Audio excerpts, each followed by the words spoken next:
The cowboy never knew his son. The gunslinger froze, seeing the boy's keepsake in his eyes. The sun hung low over the dusty plains, painting the small frontier town in shades of gold and orange. The air was dry, carrying the smell of horses and earth, and the streets were quiet except for the occasional creak of a wooden sign swaying in the wind. At the edge of town, a lone rider appeared, kicking up a small cloud of dust as he slowly made his way along the main street. His hat was pulled low, hiding most of his face, but his eyes, sharp and calculating, scanned the surroundings with the caution of a man who had seen too much in his life. He had not been to this town before, and he had no particular reason to stop except that the road behind him had grown long and empty, and the thought of rest was tempting. His horse, a strong brown mare with a white stripe down her nose, moved steadily under him, obedient and calm, as if sensing the quiet determination of its rider. The man was tall and lean, with broad shoulders that spoke of years spent riding and working with his hands. His clothes were worn, patched in several places, but clean enough to show that he had not completely surrendered to the dust and hardship of life on the road. The town seemed small, more like a cluster of buildings than a proper settlement. A few shops lined the main street, a general store, a blacksmith, a saloon, and a tiny stable at the far end. Smoke curled lazily from the chimney of a house near the edge of town, and a dog barked in the distance. The man guided his horse toward the center, keeping to the edges of the street, avoiding the sun that burned hot against the wooden planks of the sidewalks. He was careful to make no sudden movements, for experience had taught him that the people in these towns often watch strangers closely, and a wrong step could bring trouble he was not interested in. As he passed the saloon, the sound of laughter and piano music spilled out into the street. The man paused for a moment, listening. He had heard this sound countless times in his travels, yet it reminded him strangely of a life he had long tried to forget, a life of warmth and belonging, of people who cared for one another, a life that seemed as distant as the mountains in the horizon. Shaking off the memory, he moved on, dismounting his horse near the general store. He tied her to a post, giving her a moment to shake her head and flick her ears, then straightened himself and walked toward the door of the store. Inside, the air was cooler, scented with the mix of flour, dried beans, and leather from the shelves. The storekeeper, a middle-aged man with a kind face, looked up from behind the counter and gave a polite nod. "Morning, stranger," he said. His voice was warm, but there was a hint of curiosity in his eyes. "Haven't seen you around here before. You look like you've been on the road for a while." The man nodded, his expression neutral. "Just passing through," he replied simply, his voice low but steady. He glanced around the store, noticing the small details. A jar of pickles near the counter, a row of shiny tin cups, a basket of apples with a slight bruise on one side. These small, ordinary things gave him a strange sense of comfort, as if he had stepped into a place that cared for the everyday lives of people, not just survival. After buying a few supplies, some dried meat, a loaf of bread, and a canteen of water, he stepped back outside. The sun was higher now, casting long shadows across the street, and the town seemed more alive. Children ran past, chasing a ball made of stitched rags, laughing without a care in the world. Their innocent joy struck something deep inside the man, a reminder of the years he had spent without such freedom, a reminder of a life he had abandoned. He mounted his horse again, but did not leave immediately. Something about this town, quiet and unassuming, made him hesitate.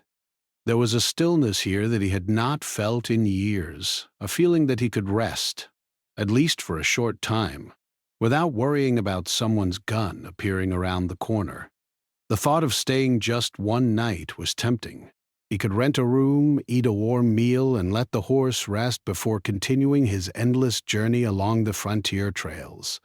The saloon, which had seemed so lively from outside, now appeared less intimidating as he walked past it once more. He could hear the piano, still cheerful, and the low hum of voices discussing mundane things: weather, crops, cattle prices. It was ordinary life, the kind of life he had never known but had always imagined might exist somewhere beyond the endless dust and gunfights. He felt a flicker of something he had not felt in years: curiosity, and maybe even hope. Deciding to stay, he made his way to the stable at the far end of the street. The stable was simple, with a few stalls and hay piled in the corners.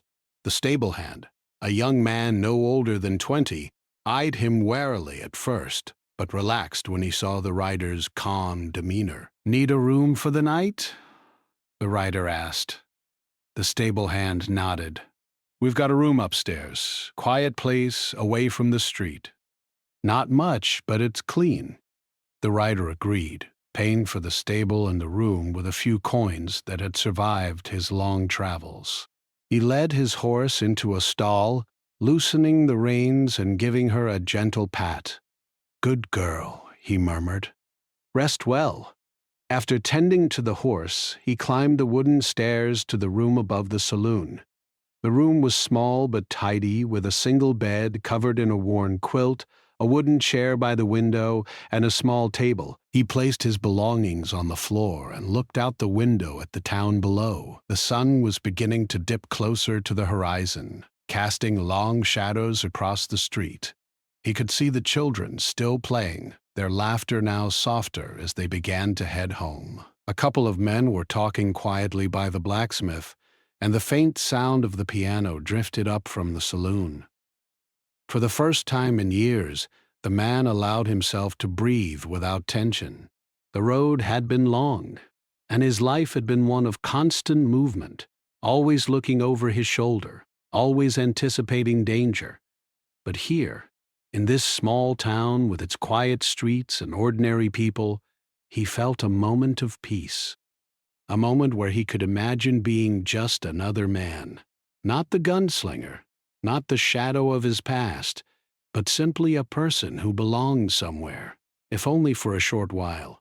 He sat on the edge of the bed, thinking about the journey that had brought him here. He remembered the towns he had left behind in a hurry, the friends he had lost, the lives he had touched without realizing it, and the ones he had hurt. Memories he had buried for years rose to the surface, and he allowed himself a brief moment of reflection, knowing that the past could not be changed, only faced with honesty if he ever hoped to find some measure of peace. Night began to fall, and the town gradually quieted down. The saloon doors closed, the children's laughter faded, and the streets grew still under the pale light of the rising moon. The rider, now alone in his room, felt the weight of solitude he had carried for so long begin to ease just slightly. He realized that maybe, just maybe, this small town offered a chance not for complete change, but for a brief rest, a moment to gather strength before the next chapter of his life unfolded. As he lay down on the bed, listening to the distant creak of the wind against the wooden beams and the soft snort of his horse in the stable below, he allowed himself one thought he had not dared to entertain in many years. Perhaps the journey did not have to be endless. Perhaps there was a place, even a small one like this town, where he could find a piece of the life he had lost. And as sleep finally claimed him, the last light of the sun disappeared behind the hills, leaving only the quiet promise of tomorrow. A day in which the man could begin to explore not just the town, but the possibility of something more than the road, the dust, and the shadow of a gunslinger's past. The morning air was crisp and bright as the gunslinger stepped out of the small room above the saloon. The town was waking slowly, and the first golden rays of sunlight reflected off the wooden planks of the streets. He took a deep breath, savoring the quiet moment, and walked toward the general store to restock a few supplies. His horse waited patiently in the stable, the scent of hay and leather mixing with the morning wind. As he passed the blacksmith, the man at the forge waved a hammer, sparks flying into the air, shaping metal with precision and strength. The gunslinger nodded in greeting, but his attention was caught by something, or rather, someone.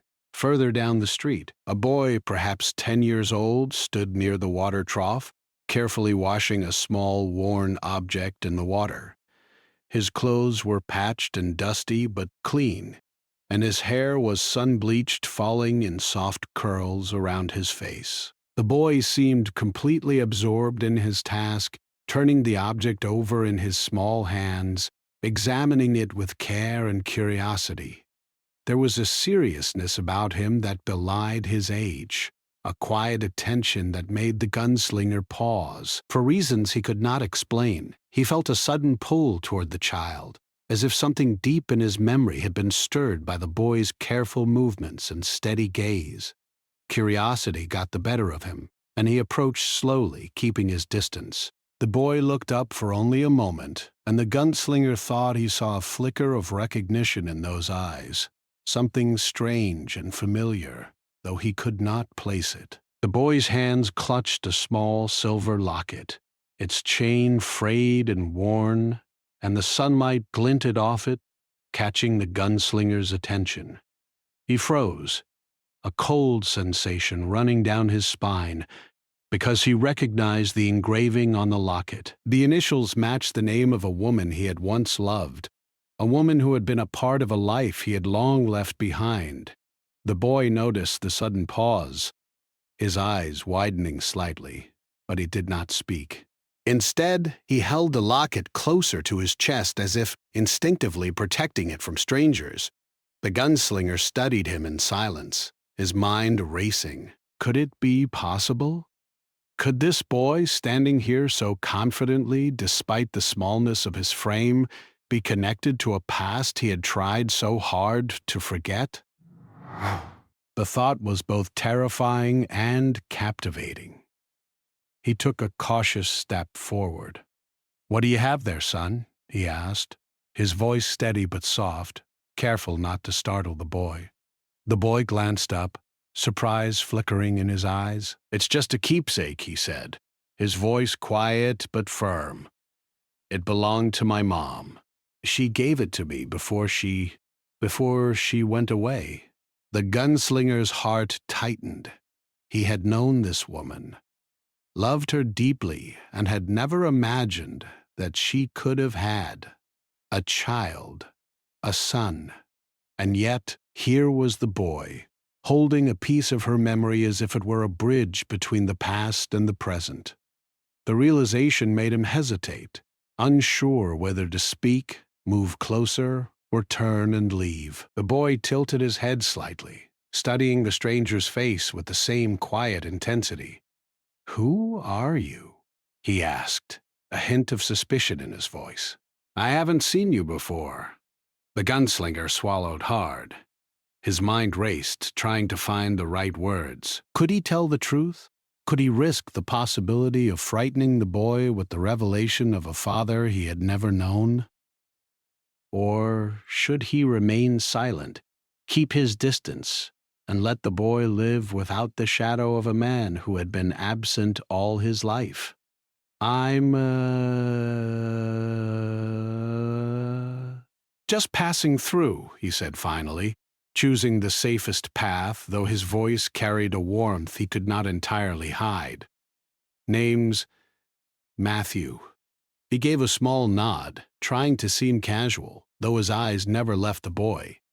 The boy seemed to accept the answer, at least for the moment, and turned his attention back to the locket. He opened it carefully, revealing a small photograph inside, a faded image of a woman with kind eyes and a gentle smile. The gunslinger felt a lump in his throat. He had known that face intimately, and seeing it now, cradled in the hands of a boy who could be his own son, stirred emotions he had long buried. For several minutes they stood silently, the town waking slowly around them. Horses whinnied in the distance, and the smell of fresh bread from the general store drifted on the morning breeze.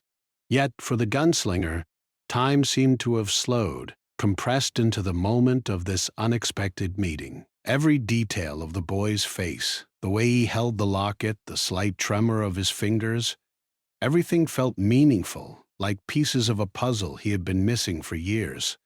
Finally, the boy spoke again. "My mom always told me to keep this safe," he said. "She said it would remind me of what's important." His voice carried a mixture of pride and sadness, as if he already carried more understanding of life than most boys his age. The gunslinger felt an ache in his chest, a combination of longing and regret. He wanted to tell the boy that he understood, that he could relate, but the words stuck in his throat. Instead, he nodded slowly. "It's a good keepsake," he said. "You should take care of it." The boy nodded, slipping the locket back into his pocket. Then, almost without realizing it, he began to talk about small things. His chores, the friends he played with, the school he attended in a nearby town. The gunslinger listened carefully, absorbing every word. He was learning about this boy in fragments, pieces of a life he had never known but now longed to understand. As the morning progressed, the two moved toward the edge of town, where a small creek ran through the fields. The boy skipped stones across the water, showing a quiet skill that impressed the gunslinger. He laughed softly when one of the stones skipped 3 times before sinking, and the sound, so genuine and free, touched something deep within the man. He realized that he had missed these simple joys all his life: the laughter of a child, the warmth of companionship, the comfort of being part of a world that moved at a slower, gentler pace than the one he had lived in. For a moment, he allowed himself to imagine what it might be like to stay here, to be a part of this boy's life, to guide him and protect him. The thought was both frightening and exciting.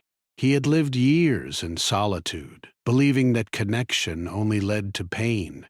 Yet now, faced with this boy who held a piece of a life he had abandoned, he felt a small, fragile spark of hope.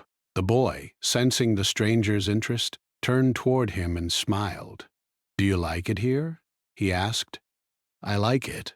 It's not too big, but it's safe. You can see everyone, and everyone knows you." The gunslinger nodded slowly, feeling the truth of the boy's words. "It is peaceful," he said.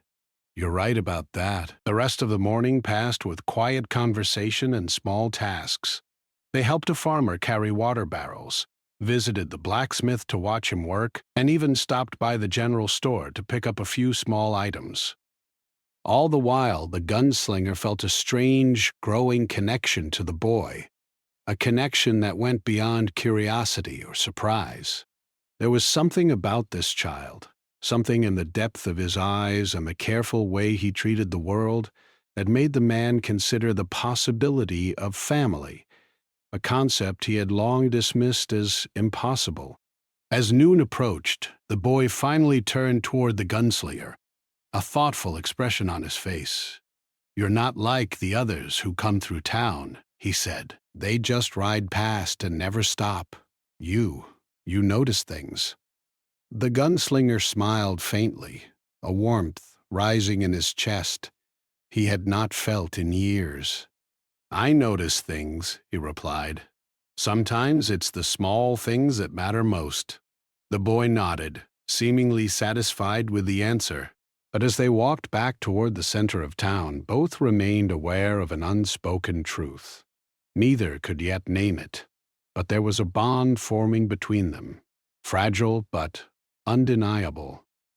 Something in the boy's presence had stirred memories the gunslinger had long tried to forget, and something in the gunslinger's steady attention had given the boy a sense of trust he rarely offered strangers.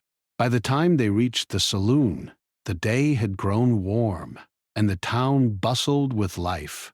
People moved about their work, called greetings to one another, and laughed at small jokes. Yet for the gunslinger and the boy, the world seemed smaller, contained within the quiet understanding they had begun to share. The morning had revealed a connection neither expected, a bond built not on words or explanations but on recognition, memory, and the quiet instinct of hearts that knew they were meant to meet. As the gunslinger returned to his room above the saloon that afternoon, he felt the weight of the day settle on his shoulders, not as a burden, but as a strange mixture of hope and apprehension. He could not yet claim the boy as his own, could not yet confess the truth that burned inside him, but he could not ignore the pull that linked them. For the first time in many years, he understood that life had a way of bringing people together, even when the past seemed too heavy and the road too long. And somewhere, deep in the boy's quiet heart, the same understanding began to grow. Though he did not yet know the stranger's true identity, he felt safe, seen, and valued. And in that fragile, ordinary way, the first chapter of a story neither of them fully understood had begun, one that would challenge both their hearts and their pasts, and one that would ultimately bring a truth they had both longed for without realizing it. The evening settled over the small town, soft shadows stretching across the dusty streets as the sun slipped behind distant hills. The gunslinger sat alone in his room above the saloon, staring out the window at the fading light. The events of the morning played over in his mind like pieces of a puzzle he had never known he needed to solve. The boy with the silver locket, the familiar eyes, the careful hands, all of it tugged at memories he had long buried. Memories of a life he had left behind, of a woman he had loved, and of choices that had taken him away from a world he had never truly abandoned. He leaned back in the wooden chair, rubbing his face with his hands. The room smelled faintly of dust and wood, but it was quiet and safe, and for the first time in years he allowed himself a moment to reflect. He thought of the woman, soft-spoken, full of life, with a laugh that could light up the darkest corners of his mind. He remembered the day he had left, believing it was the only way to survive, believing that a life on the road, always moving, always vigilant, was safer than staying. And yet he had never stopped thinking of her, never stopped wondering what had become of her. Now, seeing the boy, he realized that she had left something behind, something small, fragile, yet filled with the warmth of her memory. The silver locket the boy carried had her initials engraved inside, a detail so precise and unmistakable that it shook him to his core. He remembered giving her a similar keepsake years ago, a promise of love and protection, a symbol of a life he could not yet live. With her. The thought that this boy might be the child he had never known made his chest tighten, a mixture of longing and fear pressing on him from every side. He closed his eyes and allowed the memories to wash over him. He remembered holding her hand as they walked along the riverbank, the sun glinting off the water. He remembered her smile, the way it made the world feel lighter, the way it made him believe that maybe life could be more than survival, more than movement from one town to another, more than living in the shadow of danger. He remembered the day she had told him she was expecting a child, her voice trembling with hope and fear. And he remembered the choice he had made, the choice to leave, to protect her from the life he knew he could not escape, the choice that had haunted him for years. Opening his eyes, he stared at the horizon, now painted in shades of violet and orange. The town was quiet, with only the distant sound of a piano drifting up from the saloon. He thought about the boy again, the way he had handled the locket, the seriousness in his eyes. Could this child be his? Could fate have been waiting all these years, guiding him to this moment, to this small town where everything he had tried to forget was waiting for him in a pair of innocent eyes? His thoughts were interrupted by a soft knock at the door. He turned to see the stable hand, the young man who had helped him the previous day, standing nervously in the doorway. "Evening," the stable hand said quietly. Thought you might want some supper. Nothing fancy, but it's warm." The gunslinger nodded, a faint smile touching his lips. "Thank you," he said. The meal was simple: a piece of bread, some cheese, and a mug of water. But it felt nourishing in a way more than food could explain. As he ate, he thought again of the boy, imagining him playing along the creek, laughing softly as he skipped stones across the water. The gunslinger realized how much he wanted to protect that laughter, to ensure that this child had the safety and warmth he himself had often lacked. After finishing his meal, he stepped outside onto the balcony that overlooked the street. The town was bathed in the soft glow of the moon, lanterns flickering in windows, and the quiet hum of nightly life carrying faintly through the air. He watched as a few townsfolk moved about, closing shutters, bringing in animals, or simply walking home. And then he saw the boy, standing at the edge of the street near the water trough, holding the silver locket again. The boy had not noticed him yet, and for a moment the gunslinger simply observed. The innocence and care with which the child handled the keepsake struck him deeply. He realized that the boy had grown up without a father, yet carried a strength and attentiveness that spoke of resilience. The gunslinger felt a mix of admiration and guilt. Admiration for the boy's quiet courage, and guilt for the years he had been absent, for the life he could have shared but never did. He thought back to the day the woman had left him. He had been young, reckless, and convinced that his path was set in stone. The road called to him, the guns, the travel, the constant motion. It was a life he could not escape. He had thought he was protecting her, but in truth, he had been protecting himself. Now, looking at the boy, he understood that protection could take many forms and that running had not spared anyone from pain. As he watched, the boy seemed to sense someone nearby and turned his gaze upward. Their eyes met for a brief, fleeting moment, and the gunslinger felt a chill run through him. There was recognition there, though neither could yet name it. The boy clutched the locket closer, and the gunslinger froze, caught between the desire to speak and the fear of disrupting the delicate moment. He stepped back into the shadows of the balcony, letting the boy's gaze pass without comment. The weight of the moment pressed on him, a reminder that some truths could not be forced, that some connections had to unfold naturally, like the slow growth of a tree or the turning of the seasons. He knew he could not reveal himself yet, not without careful thought and preparation. But the knowledge that this child was a part of his past, and perhaps his future, was undeniable. Later, as the night deepened, he returned to his room. He sat in the quiet, listening to the soft creaks of the building and the distant snort of his horse below. He thought of the boy's mother, of the love they had shared, and of the life they had been unable to build together. And yet, in the heart of the night, he felt a spark of something he had not felt in years. Hope. A small, fragile hope that perhaps the past could find a way to reach the present, that a connection lost to time could be reclaimed, and that a future once thought impossible might still be within reach. The gunslinger picked up a small notebook he kept tucked away, a place where he recorded thoughts, memories, and plans for the road. He began to write, though his words were hesitant at first, unsure of how to capture the complex emotions swirling within him. He wrote of the boy, of the locket, of the sudden surge of memories and longing. He wrote of fear, of regret, but also of a cautious optimism that perhaps the child's presence in his life could guide him toward a path he had never dared to walk. Hours passed, and the moon rose higher, casting silver light across the room.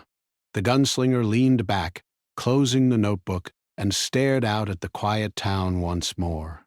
Somewhere down the street, the boy had disappeared from sight, heading toward his home, carrying the precious keepsake with him.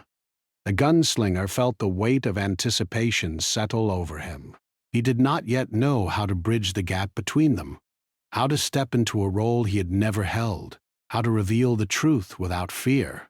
But he knew, with absolute certainty, that he could not turn away. The night was silent, save for the faint rustling of leaves and the occasional distant bark of a dog. And in that silence, the gunslinger made a silent promise to himself. He would not leave, not this time. He would find a way to protect the boy, to guide him, and perhaps, in time, to reveal the truth of their connection.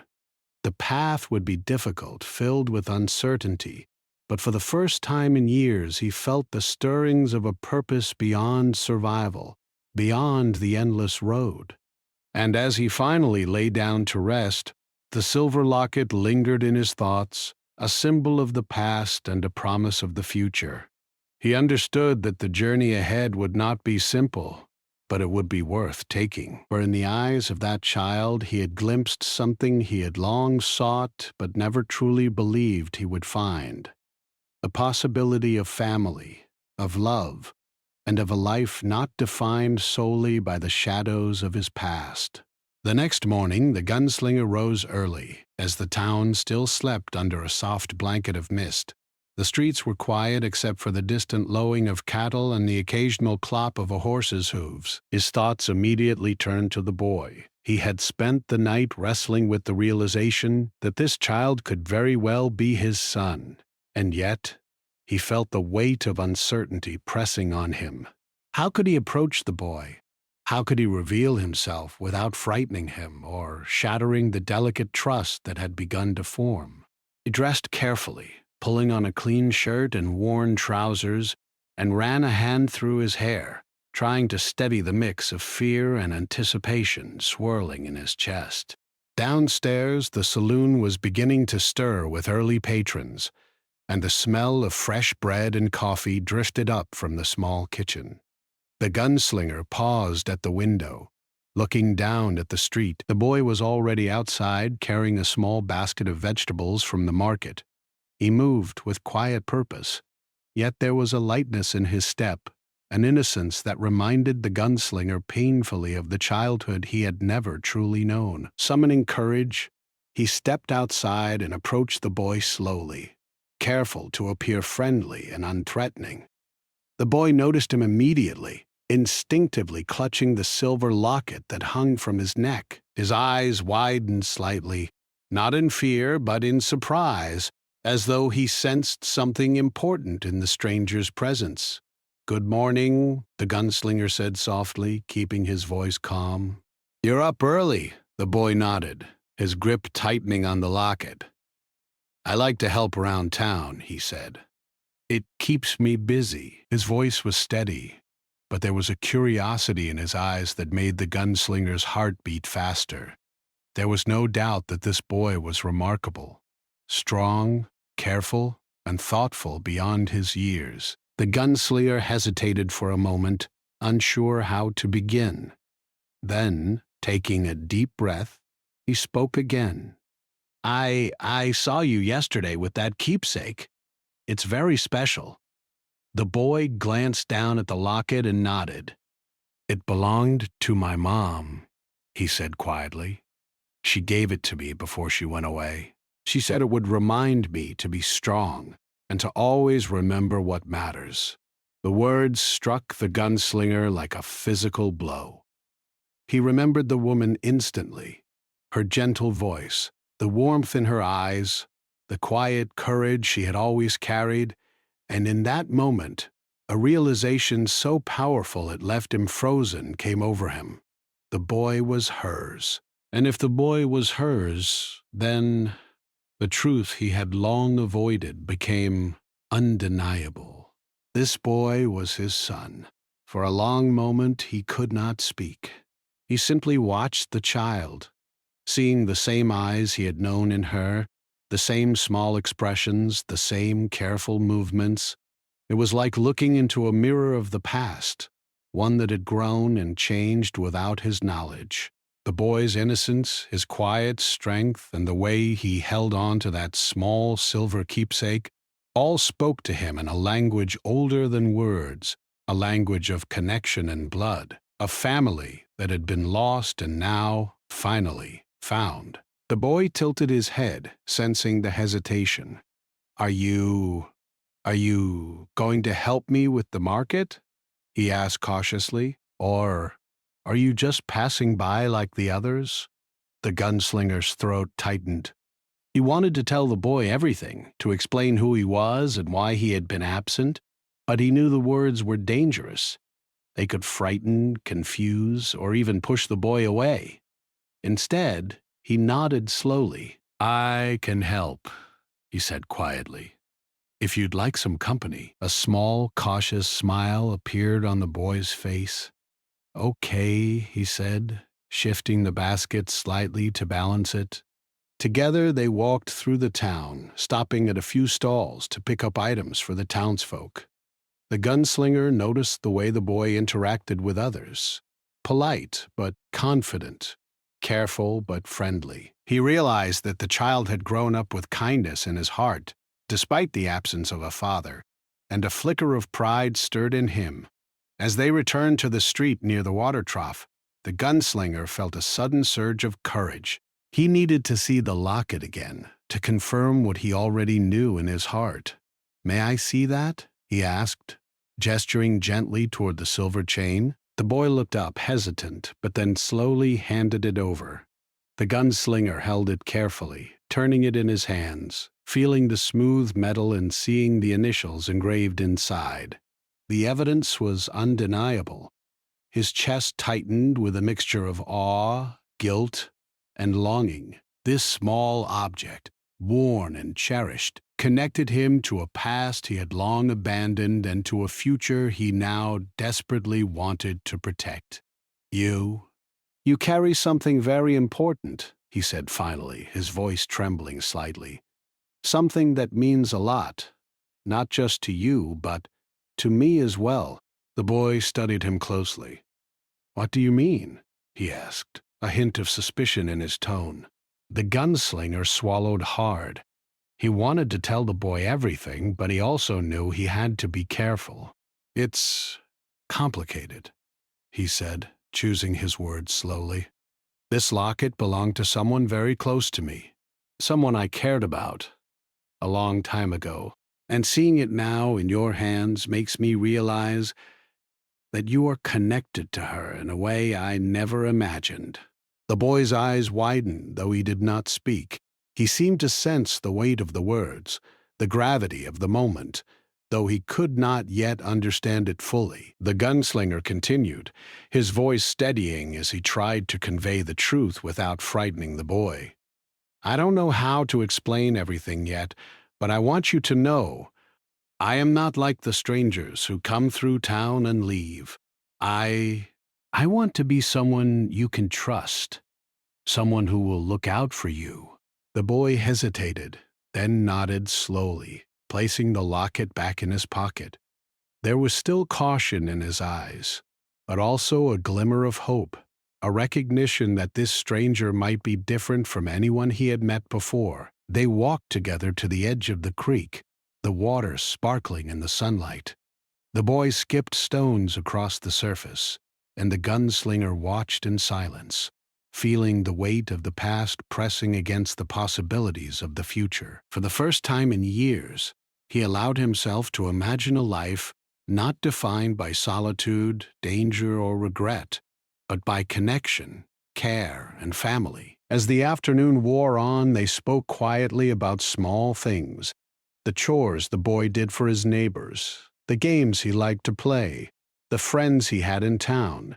But beneath the simple conversation, an unspoken bond began to form. The gunslinger felt a protective instinct growing inside him, a desire to guide this child, to keep him safe from the hardships he had known all too well.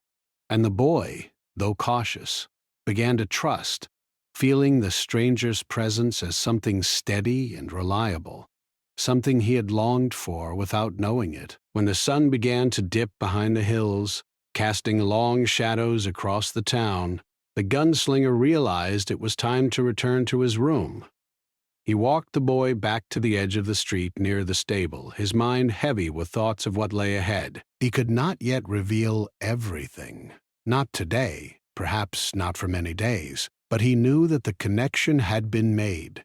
The first step toward a relationship, toward understanding, had already begun. The boy looked up at him one last time before heading home.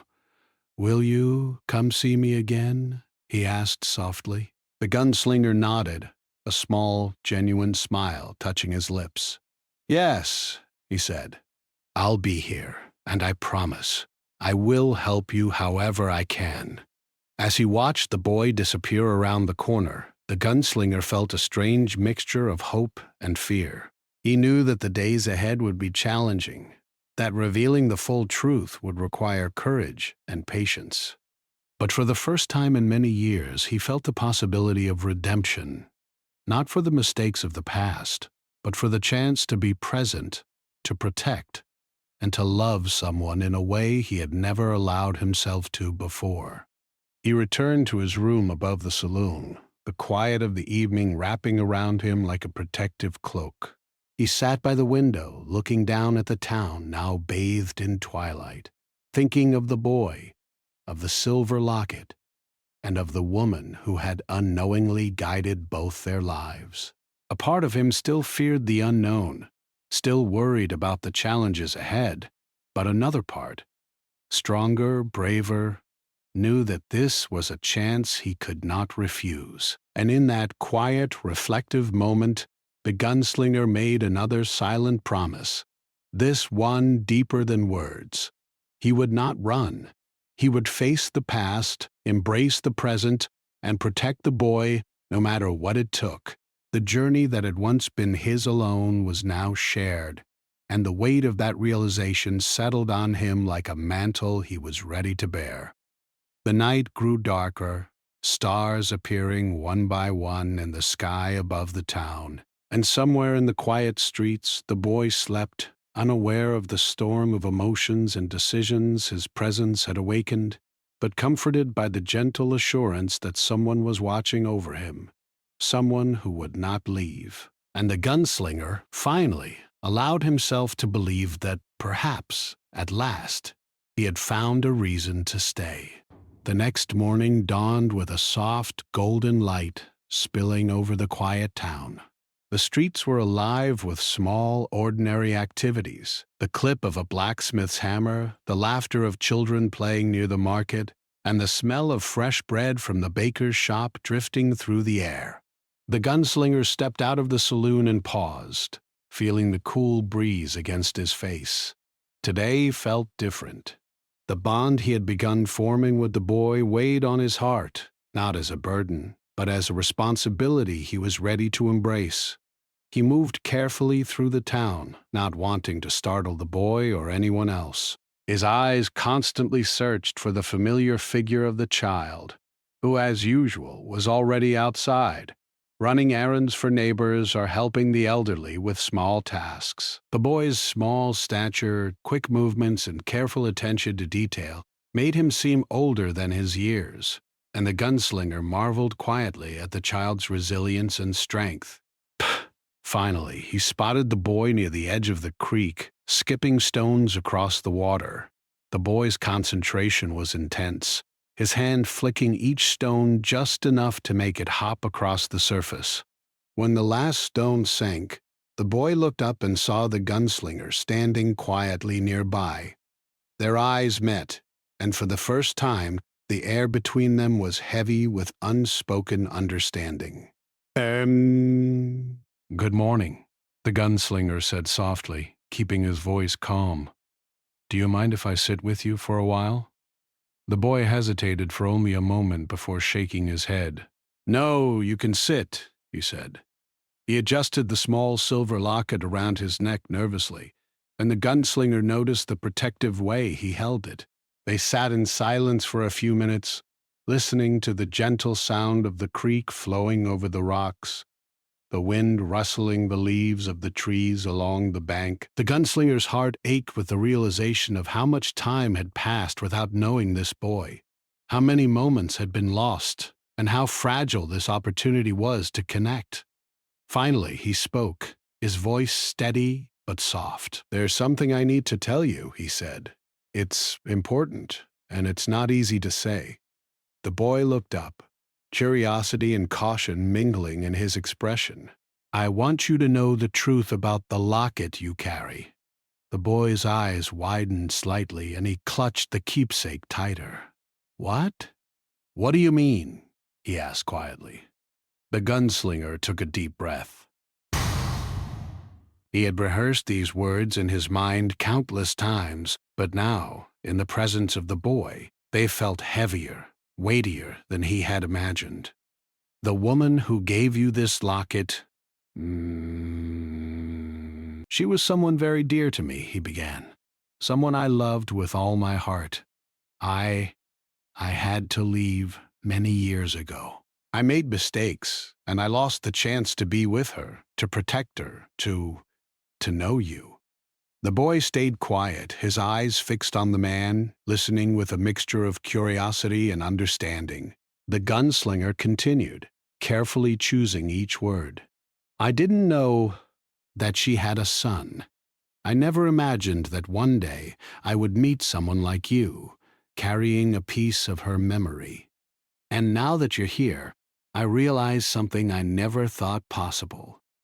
He paused, swallowing hard, feeling the weight of the truth pressing down on him.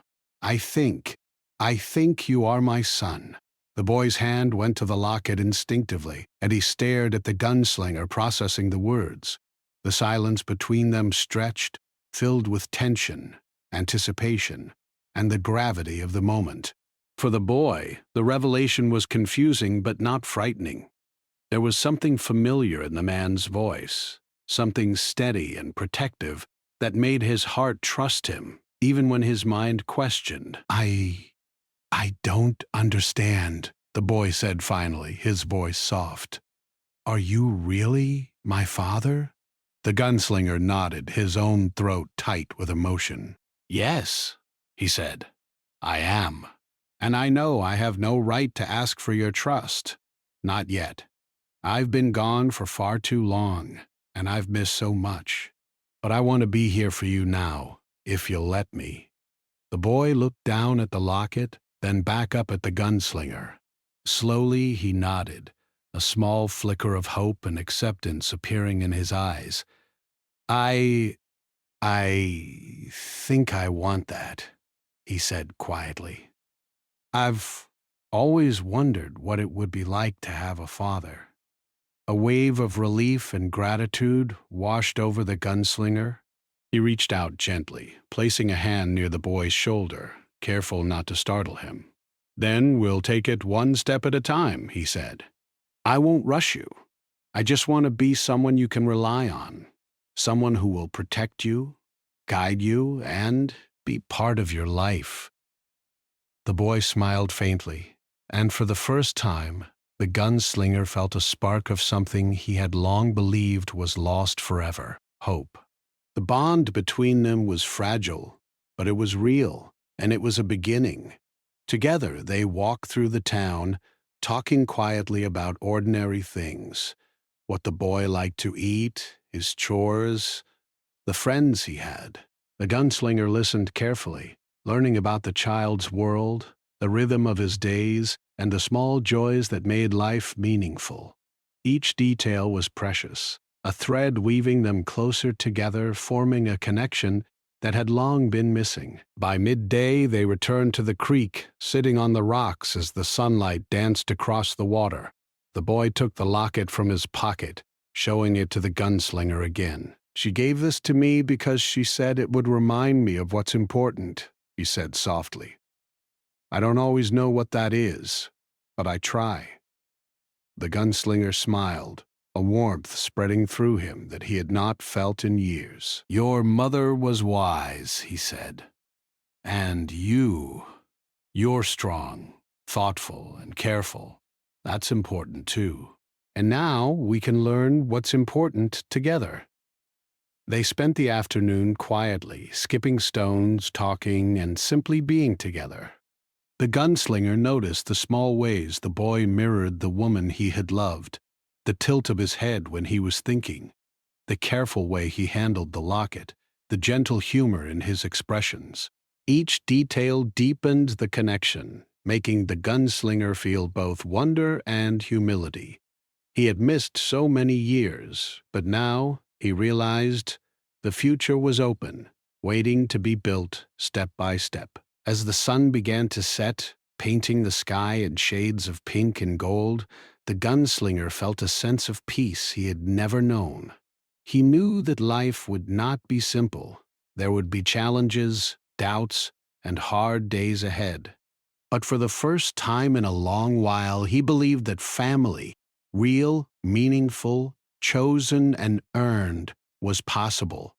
He could be a father, not perfect, but present. He could guide the boy, protect him, and create memories they would share together. The boy turned to him, his eyes reflecting the last rays of sunlight. "Will you stay in town?" he asked. "Will you be around?" The gunslinger nodded, a smile breaking across his face. "Yes," he said. "I'll stay, and I'll be here whenever you need me." "We'll figure it out, together."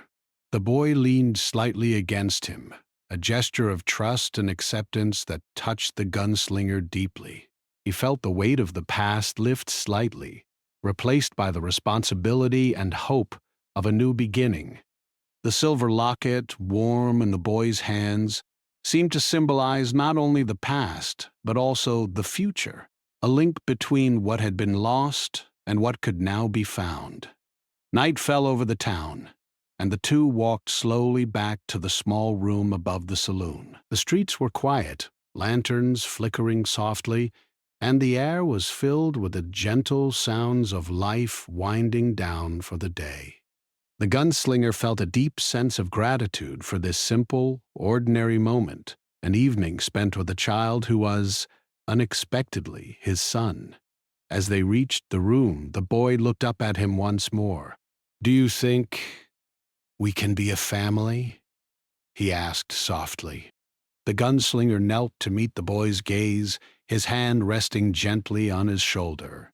"Yes," he said firmly. "We can. It will take time, and it won't always be easy. But we'll be a family. And I promise I won't ever leave again." The boy smiled, a mix of relief and joy shining in his eyes. And for the gunslinger, that smile was more precious than anything he had ever owned or accomplished. It was a promise of trust, a bond formed in quiet understanding, and a beginning of a life neither of them had dared to imagine before this day. As the night deepened, the gunslinger finally lay down, feeling the warmth of hope settle into his heart. The boy was nearby, safe and content, and the silver locket lay between them, a symbol of the past, a link to the woman they both loved, and a guide to the future they would build together. And in that quiet, simple moment, the gunslinger realized that life could change, that love could endure, and that even the years lost could be redeemed through connection, care, and presence. For the first time in a long while, he slept with the knowledge that he was no longer alone, and that he had finally found the family he had always sought.